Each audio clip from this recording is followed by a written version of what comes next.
Cactus League is hot, and at Cubs camp, the Chicago Cubs with Jake Arrieta back in the fold, getting to work. Same thing at Camelback Ranch with Dallas Keuchel, Michael Kopech, new closer Liam Hendriks, and the White Sox. Yeah, business is good if you're covering baseball in the Windy City.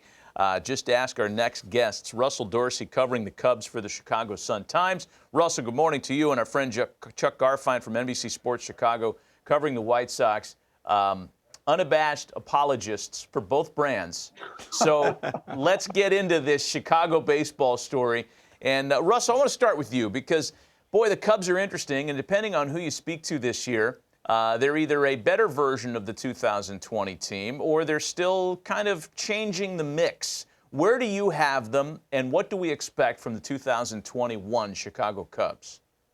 Well, Matt, they've used the phrase year of transition since Jed Hoyer took over as president of baseball operations in November. And look, they have a lot of guys who were on that 2016 World Series championship team. Bryant, Baez, Rizzo. They brought back Jake Arrieta. They have Wilson Contreras. And all of these guys have had success in the big leagues, but they haven't all had collective success together. You've had a guy that's won an MVP. You have a guy in Baez who's been a runner-up. Rizzo's been a top 10 guy in MVP voting. And Arrieta has won almost every award you can win, both individually and as a group. So they're going to have some questions to answer here in the spring and into the regular season. And they have to answer those questions quick, because if you look at the National League, the Mets, the Braves, the Dodgers, those teams aren't playing with you. So if they want to come out of the National League Central, they're going to have to make some noise early to convince not only their fan base, but to convince Jed Hoyer that at the deadline, they don't need to make some moves. And Russell, on that note, the one thing the Cubs struggled last year, they didn't hit. So how have they addressed that, either in a team meeting, a philosophy, or maybe bringing in different players? They believe that the guys that they have can still have success. We haven't seen it yet, and that's one of the questions that they have to answer. They brought in Jock Peters to replace Kyle Schwarber out there in left field. But you look at the lineup that they have on paper, these guys should be monsters, but they just haven't done it. So they believe that the 60-game season really hurt their lineup. Guys could not get going. And I guess there's some credence to that in a normal season, 60 games, it might take you 60 games to get on track. So they believe getting back to 162 games, guys getting back to their career averages, helps that lineup out a lot. And they're going to need that, because in the past, their rotation has been the thing that's carried them to allow that offense some time to get going. This year, with guys like Yu Darvish now in San Diego, John Lester now in Washington, and Jose Quintana in Anaheim with the Angels, they're going to have some questions behind Zach Davies and Kyle Hendricks. So the offense is going to have to step up big time for the Cubs to win ball games in 2021. Yeah, Russell, I kind of buy what you're saying about the lineup kind of normalizing in a regular 162, but there are questions around the pitching staff. No such questions exist on the south side, Chuck Garfien, with your White Sox, who are loaded. World Series or bust, is that too much to put on this year's team? Yeah, it's funny. I'm listening to Russell talk, and I feel like he and I are two ships passing in the night. Russell, do you see me over there? I believe I was in your box in 2016 through 2019. I'm now where the Cubs were between 2016 and 2019. They are talking World Series or bust. Now, are they going to win a World Series in 2021? Can't say that, but that is the goal. That is a realistic possibility for this team, certainly to reach the World Series. I think the Dodgers and the Padres are probably better lineups and better rotations. If the White Sox are listening, I'm sorry, but that's what I think right now. But we'll see what happens. And Liam Hendriks, I was talking to Lucas Giolito. Liam, he thinks that with the addition of Liam Hendriks, the White Sox have the best bullpen in baseball. They think it'll be a monster bullpen. Lance Lynn, that was a humongous addition for them because they didn't really have a number 3 starter that they could count on in the playoffs. Now they have him in Lynn. And for me, the big X factor is Dylan Cease. If Dylan Cease can raise his game, go to the next step in his development, that makes this rotation so much better, and we'll see what happens. But they are talking World Series here for the first time I would say since probably, I mean, they can always talk about it in the spring training, but this is their best chance to win a World Series probably since 2006. All these players, and Dylan Cease, you better come through. No, I'm just saying. Hey, so let me ask you this, Chuck. Matt started this off with saying World Series or bust. And the only reason that may be true or is not so outlandish is Tony La Russa's the manager. You don't hire Tony La Russa unless you think that's where you're at. Is that what you're sensing with this club? And is that why the perception is the way it is?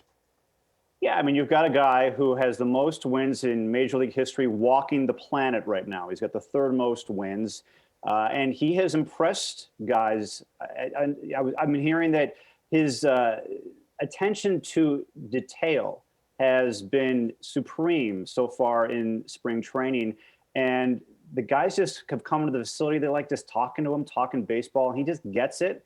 Not saying that Rick Renteria didn't get it, but I think once the season begins, once the games start, and you have Tony La Russa making the decisions in that dugout, I think that's really when Sox fans and even the Sox players themselves are going to see the influence of what La Russa can do, helping their team get in the best position to win games and succeed.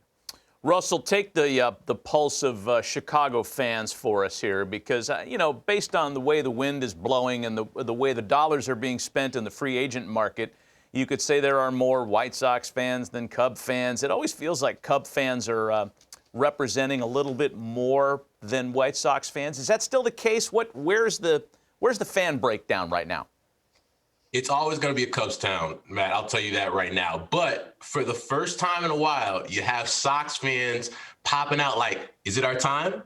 Is it us? And honestly, that's really great for the city. Baseball's better when both teams in Chicago are good. And I know one team in town is going to be good. That's the Chicago White Sox. But if the Cubs can come out hot and start and have a good start to the season, having two playoff caliber baseball teams in Chicago is really good for the landscape of Major League Baseball. All right, Chuck, you're going to have to turn to your right because he said that this is a Cub town. You got to tell him why it's a White Sox town. I do want to say something as an objective Chicagoan. I would love for there to be more years when the White Sox and Cubs were both good at the same time. This has happened, I believe, twice in 120 years. I mean, it's like a curse we have on ourselves. I don't understand it. They played in the World Series, I think, in 1906. And in 2008, they both made the playoffs. And that's really the tragedy, if you want to call it that. I might be over-dramatizing it. But I just wish both teams were good at the same time as opposed to both bad at the same time or one good and one not. Listen, I think it is a Cubs town because the sheer volume of Cubs fans. But, the scales are changing, And if you are a young baseball fan right now, I think you'd want to – the White Sox represent fun and excitement while the Cubs are like, well, what are we right now? Where are we going? And in time, the Cubs will turn it around. I mean, listen, they could win the division this year. So they're not like, going to be terrible. I mean, but it seems like where things are trending right now, the White Sox seem to have a lot more fuel in them than the Cubs. Hey, for both of you, quickly before we go, Russell, I'll start this with you. And speaking of curses and cursing, how has the pandemic changed the disposition of the people behind the counter at Wiener Circle? Do they still curse and yell at you when you come in, or have things calmed down? I believe they're keeping everything the same over there at Wiener Circle, man. All right. For the unindoctrinated, we'll revisit that later on. Chuck, have you been to Wiener Circle during the pandemic? Are things okay there? I have not, but if Wiener Circle closes down because of the pandemic, there's something wrong with society. Wiener Circle has got to stay open through this. If they can survive the pandemic, we all can survive the pandemic. Guys, we appreciate the fun today. Thanks for the perspective. Russell Dorsey of the Chicago Sun-Times, Chuck Garfien, NBC Sports Chicago. Always good to visit with you guys. Thanks.